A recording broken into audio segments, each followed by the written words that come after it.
राज्यातील जिल्हा परिषदांसह अन्य स्थानिक स्वराज्य संस्थांच्या ज्या शाळांचा पट 20 किंवा त्याहून कमी आहे त्या शाळांमध्ये आता सेवानिवृत्त शिक्षक किंवा बीएड उत्तीर्ण बेरोजगार तरुण-तरुणींना शिक्षक म्हणून संधी मिळणार आहे। त्यांना दरमहा 15,000 रुपयांचे मानधन देण्याचा निर्णय शालेय शिक्षण विभागाने गुरुवारी घेतला आहे। कमी पट संख्येच्या शाळांमध्ये नेमलेल्या कंत्राटी शिक्षकास 12 रजा असतील। याशिवाय त्यांना नियमित शिक्षकांप्रमाणे अध्यापनाचे तास घ्यावे लागतील। त्यांना प्राथमिकचे शिक्षणाधिकारी व जिल्हा परिषदेच्या मुख्य कार्यकारी अधिकाऱ्यांनी नियुक्तीचे आदेश द्यावेत। त्या शिक्षकाच्या कामाचे 1 वर्षानंतर मूल्यमापन होईल।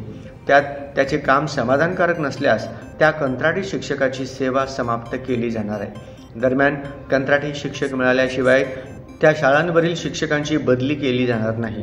या कंत्राटी शिक्षकांवर केंद्रप्रमुख, गट शिक्षणाधिकारी, प्राथमिक शिक्षण अधिकाऱ्यांचे नियंत्रण राहील, असेही शासन निर्णयात नमूद आहे। स्थानिक स्वराज्य संस्थांच्या ज्या शाळांची पटसंख्या 20 किंवा त्याहून कमी आहे त्या शाळांमध्ये मंजूर केलेल्या 2 शिक्षकांपैकी एक जण सेवानिवृत्त किंवा बीएड झालेल्या बेरोजगार उमेदवाराची कंत्राटी पद्धतीने निवड करण्यास परवानगी मिळाली। निवृत्ती शिक्षकाचे वय 70 पर्यंत असावे। तो मान्यताप्राप्त शिक्षण संस्थेतून सेवानिवृत्त झालेला असावा।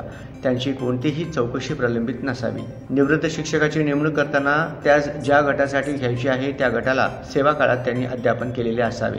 कंत्राटी निवृत्त शिक्षक 3 वर्षांपर्यंत नेमला जावा किंवा त्याचे वय 70 होईपर्यंतच नियुक्ती करावी।